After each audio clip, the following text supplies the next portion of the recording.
10 yil oldin, uzoqda emas, o'zimizda ro'y bergan bir hodisani, voqeani eslataman.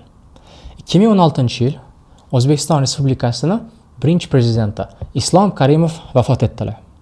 Va bu haqdagi yangilikni birinchilardan bo'lib Daryo.uz xabar berdi.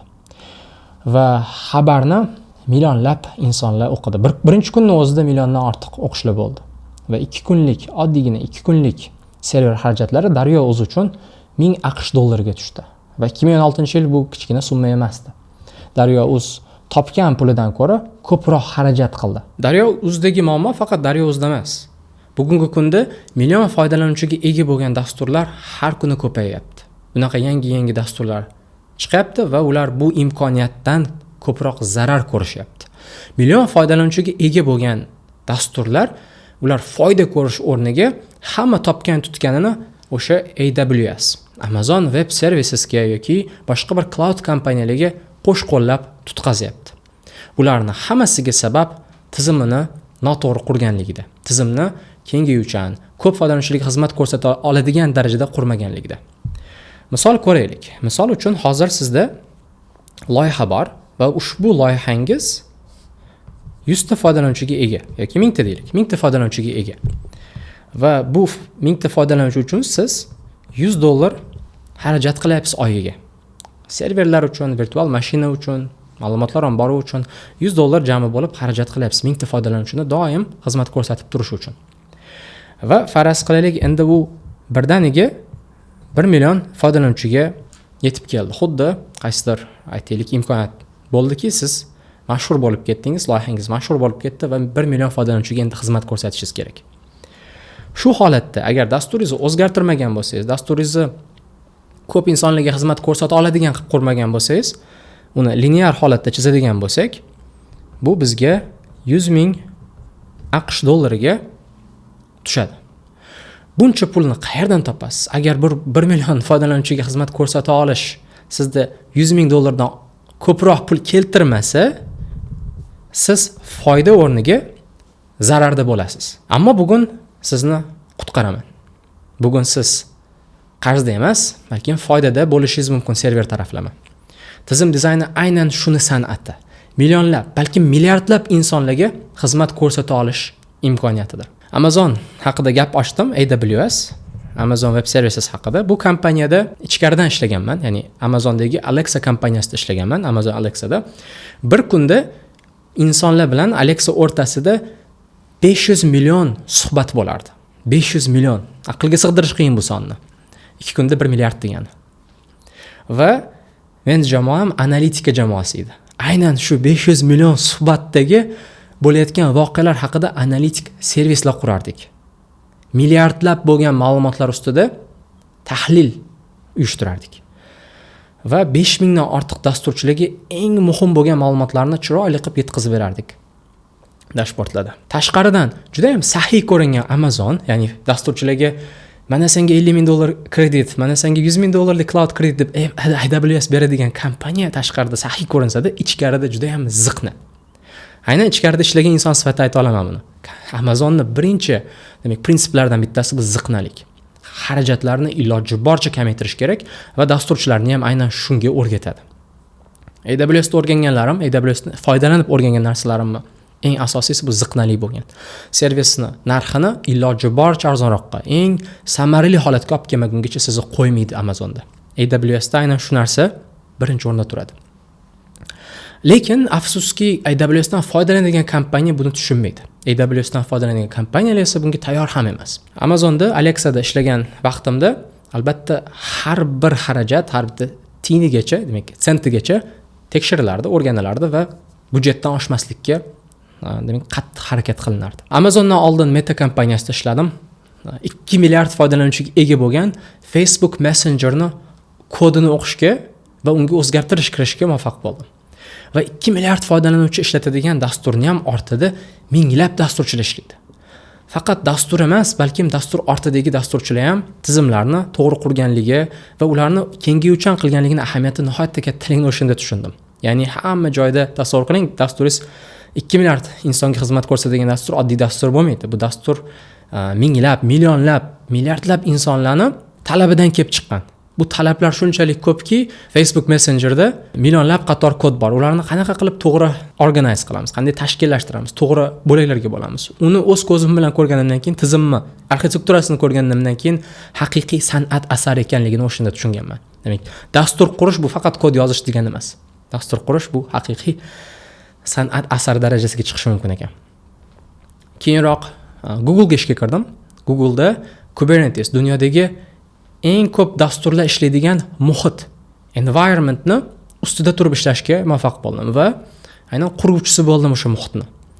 O'shanda tushundim, demak, tizimlarni optimallashtirish, tizimlarni moslashtirish, kengayuvchan qilish, ularni demak narxlarini, demak, endi siz 1 million dollarlik yoki 1 million foydalanuvchiga xarajat tushganda uni demak o'sishini kamaytirishingiz kerak, xarajatlarni o'sishini kamaytirishingiz kerak. Aynan shuni 2 yil davomida Google'da ishlaganimda bizning jamoamizning nomi cost efficiency edi o'zi. Cost efficiency ning so'zi ma'nosi bu narxni aynan samaraliligi.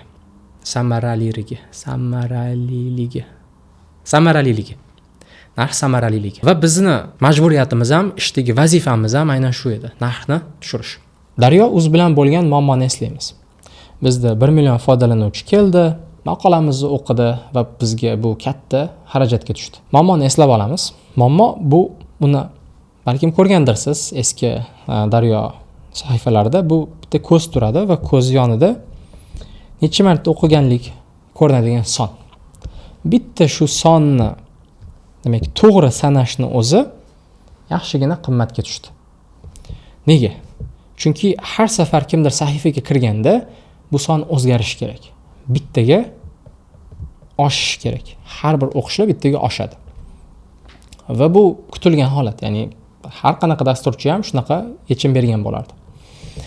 Ammo bu yechim juda ham qimmatga tushishiga bitta katta sabab bor. Agar 1 millionta foydalanuvchi bizga kiradigan bo'lsa, bu 1 million o'zgarish degani.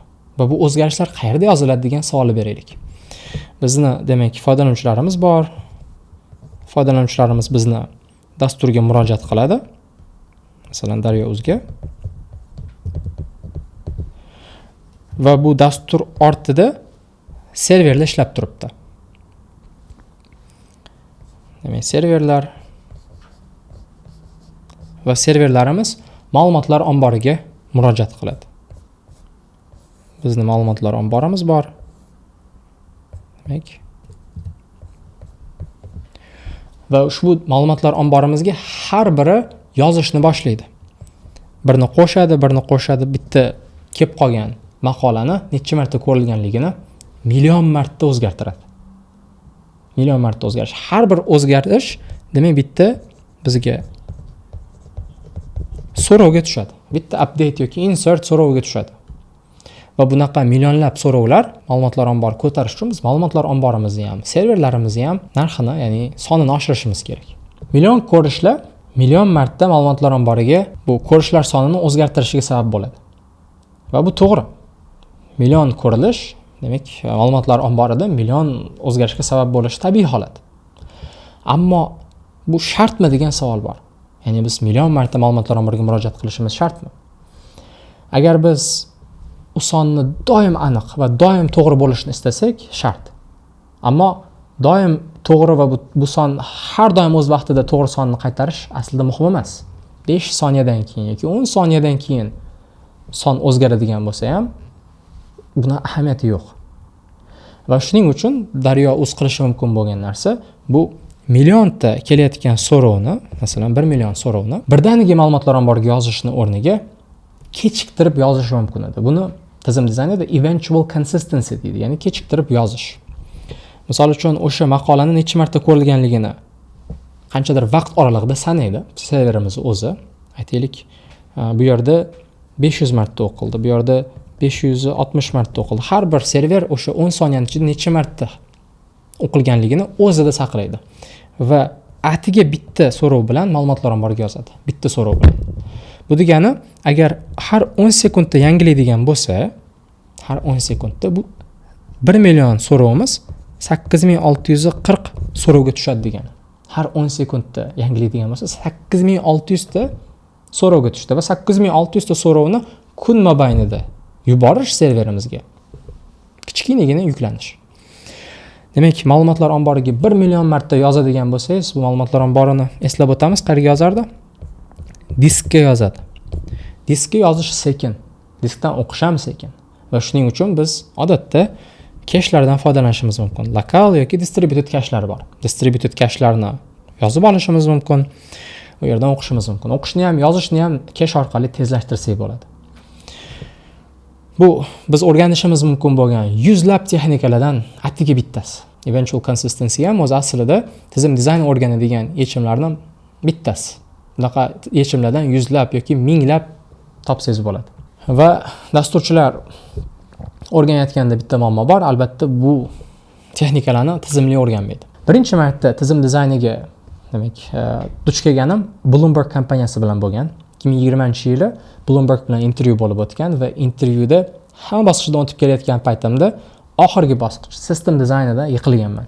O'sha payt men bekkenchiman-ku, tizim qura olaman-ku deb o'ylaganman. Lekin chuchvarani xomsa degan ekanman. O'sha kuni demak bilimlarim sayozligini, aslida tizim haqida, tizimni dizaynlash haqida ko'p narsa bilmasligimni tushunib yetdim. Va 1 yil davomida har xil maqolalar o'qishni boshladim. Uber qanaqa ishlaydi, Twitter qanaqa ishlaydi, WhatsApp qanaqa qurilgan, shu kabi maqolalarni yuzlab o'qish mobaynida tizim dizaynini yana ham chuqurroq o'rganishni boshladim. Bu o'rganishlarim tizimsiz edi. Tizimsiz tizim dizaynini o'rganish qiyin. Dasturchilar qiynaladigan joyi ham shu. Va 1 yil o'tib Bloombergdan ishga taklif oldim. Tizim dizayn intervyusini ham juda ham ajoyib yechimlar bilan o'tdim. Va sal o'tib Amazonga kirishimda ham aynan shu bilimlar yordam berdi. Faqat kirishimda yordam berdi, balkim darajamni 1 emas 2 marta oshishiga sabab bo'ldi.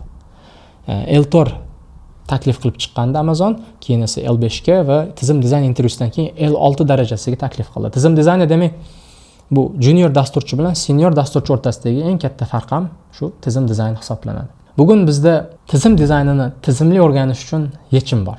Va bu yechim 42 dagi tizim dizayni kursi. Kurs kimlar uchun?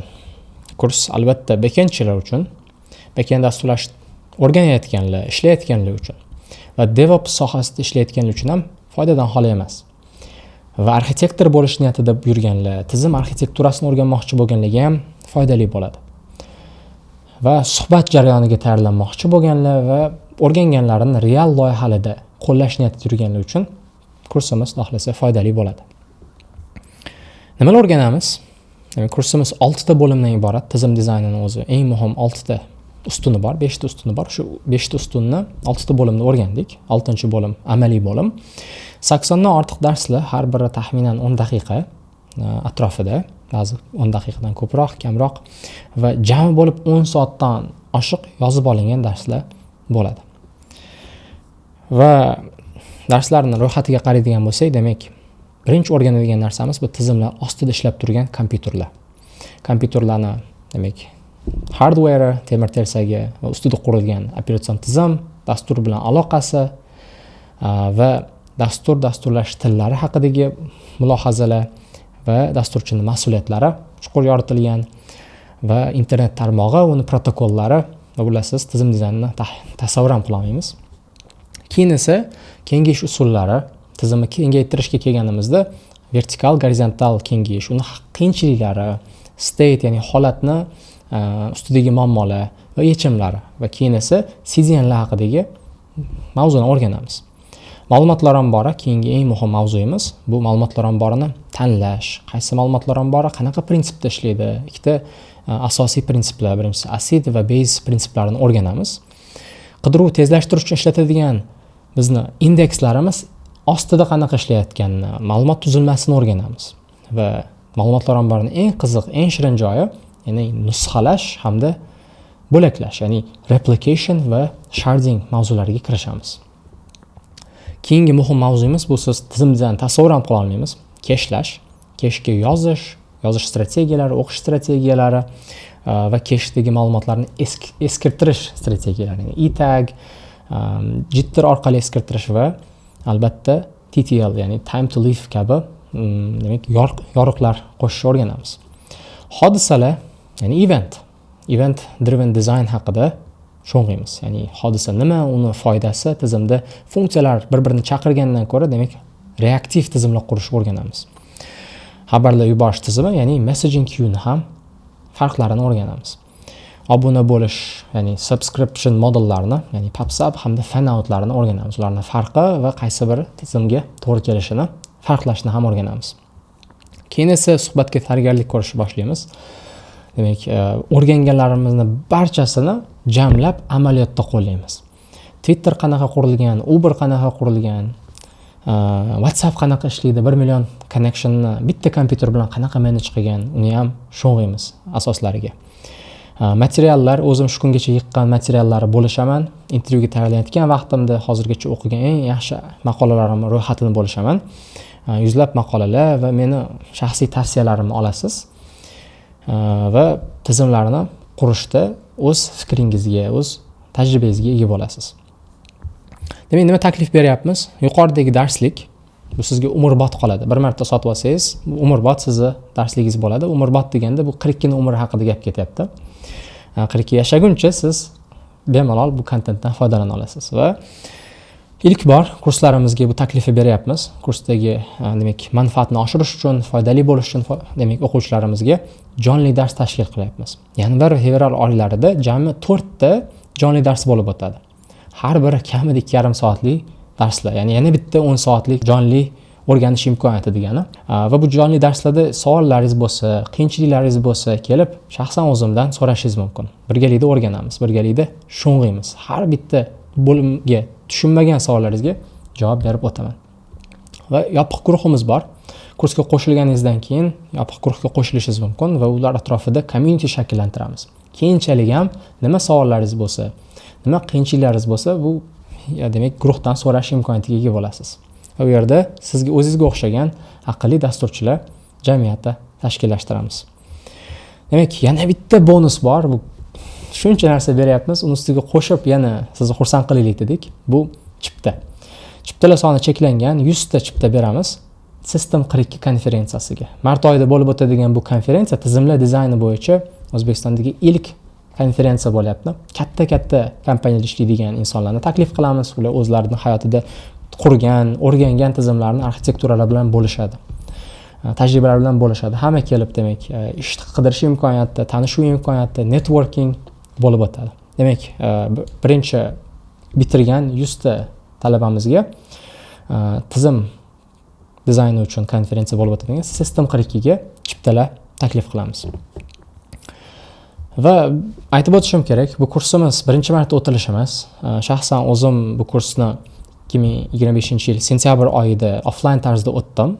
20 ta o'quvchimizga o'tdik va bu kursni o'sha offline tarzda o'tilganda kurs tugagandan keyin o'quvchilarni, talabalarimizni fikrini o'rgandik. Ya'ni nimalarni yaxshilash mumkin, nimalar yaxshi bo'ldi, nima o'zgartirish mumkin, hammasini o'rganib onlayn kursni qurdik. Hozir qisqa videolarda talabalarimiz ushbu kurs haqida bildirgan fikrlarini ko'rishingiz mumkin. Ismim Rustam, Click kompaniyasida ishlaymiz 3 yildan beri. Ismim Umar Forsi. Abstract IT guruhda ishlayman, team lead bo'lib. Undan tashqari startapim bor, unda CTO va co-founderman.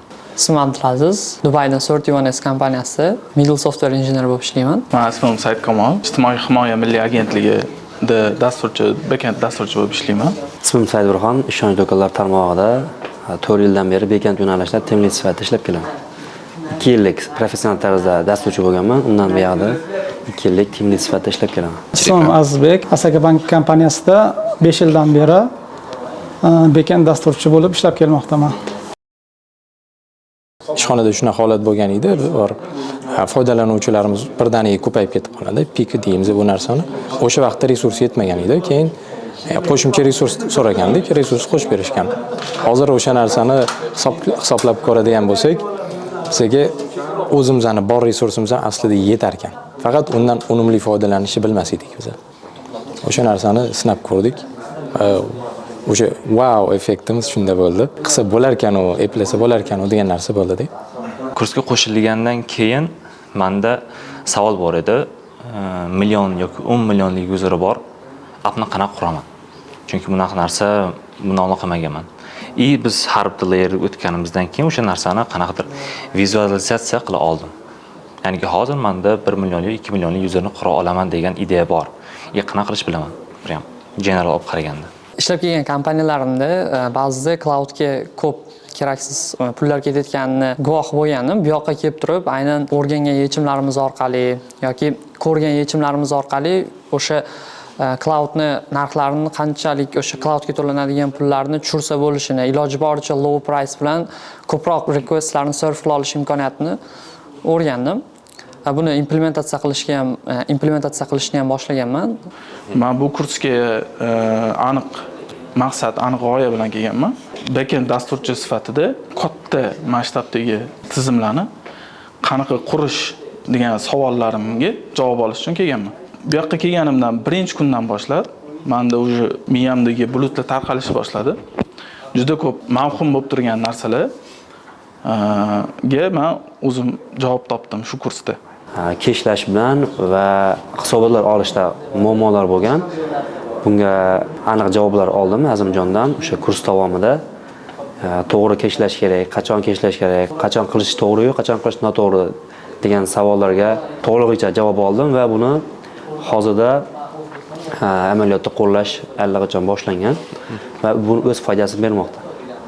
Yana bittasini aytadigan bo'lsam, oddiy CDM mavzusi bo'yicha bizning tizimimizda ozgina muammo bo'lgan va buni ham biz DevOps bilan birgalikda hal qildik va tizimda 10x, 20x tezlanish hosil bo'ldi hozirda. Bu muammolar yechildi. Shuni angladim. O'rganishimgacha bo'lgan paytda har kuni kod yozardik, lekin u kod qanaqa ishlayapti, qanaqa run bo'lyapti, umuman meni qiziqtirmasdi ochig'i, to'g'risi.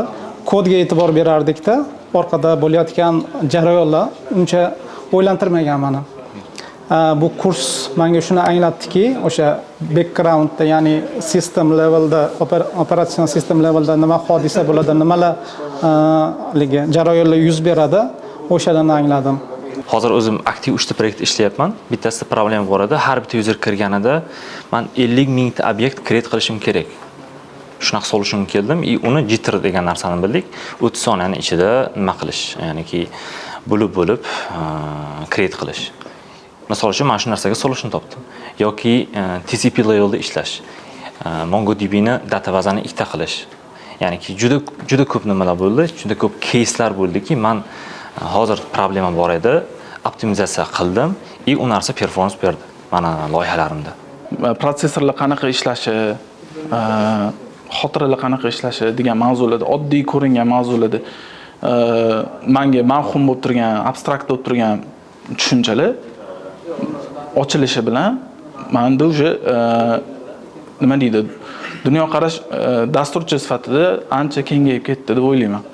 Bu narsalar har bir anaqada bosqichda bo'ldi. Deyarli har bir darsda men o'zim bilmagan, qaysidir ma'noda men uchun mavhum bo'lgan, qaysidir ma'noda men uchun savol bo'lib turgan narsalarga men o'zim javob topdim. Ya'ni bitta darsda YouTube komment haqida gaplashdik. O'shani bilgandan keyin o'sha 1 sekundaki yoki 2 sekundaki chiqsa kimgadir qizig'i bormi degan savol qo'yildi ustoz tomonidan. Shuni savol men o'zimga berdim. Bizda ham sistemamizda bir 3 ta yoki 4 ta joyda o'sha komment yozadigan joylar bor edi. Hammasini kechiktirdim. Natijada yaxshi. Sistem dizayn bo'yicha o'rganib yurardim, lekin resurslar tarqoq edi. Shunaqa desam bo'ladi. U yoqdan bu yoqdan ya'ni. Lekin menda aniq qo'llanma yo'q edi, o'sha qo'llanma olib ketdim. Shunaqa. Chunki sistem dizayn o'zi tugamaydi, lekin bu kursdan men olgan narsam qo'llanma. Undan keyin qanaqa o'rganishni bilaman.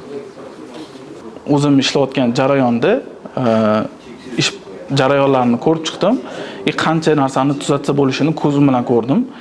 Shunaqa joylar bo'ldi, so'rovlarni 10 baravardan oshiqqa tezlashtirgan joylarim bo'ldi. Ya'ni oddiy bitta mantig'ini ko'rib turib, u nimaga ortiqcha ish bajarayotganini ko'rib, o'sha ortiqcha ishlarni olib tashlab, o'sha so'rovga maksimal foydalanuvchilarga qulayroq qilib, so'rovni tezlashtirishga muvaffaq bo'ldim. Kod bir marta yoziladi, lekin ko'p marta o'qiladi. O'shaning uchun bitta narsa, bitta ishni qilmoqchi bo'lsa, albatta uni qilinishi kerak bo'lgan va qilinishi kerak bo'lmagan tomonlarni yoki keshlash yoki kechiktirish mumkin bo'lgan joylarni har xil scaling taraflarini inobatga olib, dizayn qilib, keyin yozsa, kamroq ish qilinadi deb o'ylayman. Endi esa eng qiziq qismi bu narx necha pul, shuncha taklif, shuncha demak bermoqchi bo'lgan bilimimiz, hamjamiyat, konferensiya. jonli darslar hammasi necha pul deb so'rashingiz mumkin, narxga qiziqishingiz mumkin. Iloji boricha sizga arzonroq yetkazishga harakat qildik. Bu offline tarzda o'tilganda kursimiz 4.800.000 edi. 4.800.000 so'mlik kurs biz onlaynga 1.242.000 deb belgiladik bu narx.